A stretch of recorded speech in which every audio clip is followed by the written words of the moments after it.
In this video, I'm going to talk about the 50-day moving average. In the last video, in the previous video, and this is going to be a playlist so you could see the first, second, and third video. In the first video, I talked about the 200-day moving average. In this video, I'm going to talk about the 50-day moving average, all right? So that's what we're going to talk about right now. And again, this is the 50-day moving average, okay? Why is the 50-day important? Why is it relevant? Why am I talking about it? And I'll explain to you why. Many decades ago, when technical indicators were very basic, when there wasn't a lot of technical indicators, large funds used the moving average. The moving average, that's the 50-day line, what you see here.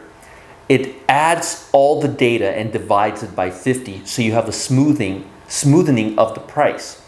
So a lot of funds, they use the 50-day as a barometer to measure if stocks are near a buy point or a sell point.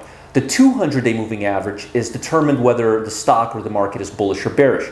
But the 50-day moving average is used to determine whether the stock market or whether the stock is primed to move higher or lower. So it's a little more reactive, and it's used by hedge funds. So what a hedge fund might do is wait for the stock to cross the 50-day moving average right around here and buy. And when they see it move further up or far away from the 50-day moving average, they may begin selling, okay? So a good buy opportunity is when stocks are near the 50-day moving average, around these levels. And a good sell opportunity, if you were to sell, would be right here when the stock market or when the stock is slightly below, or right here when it's slightly below the 50-day moving average. So to give you a quick review, the 200-day moving average is a broad market barometer. It's used to determine if stocks are overbought or oversold. If you're going to go long, you want to go long stocks when the index is above the 200-day moving average, and when the stock is above the 200-day moving average. You want to go short when this index and the stock are both below the 200-day moving average.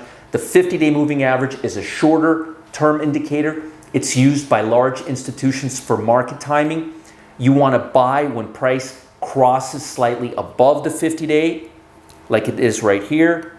Let me just erase this and do this again real quickly for you. You would buy when the market or the stock, whatever you're looking at, is right above the 50-day, right over here, and you would sell around these points right here when it's slightly below. So again, the 50-day moving average is more reactive. It's used by funds to determine when you should begin buying or when you should begin selling or when you should just stay away from the market. And that's the 50-day moving average. And I'm going to talk about the 20-day EMA next.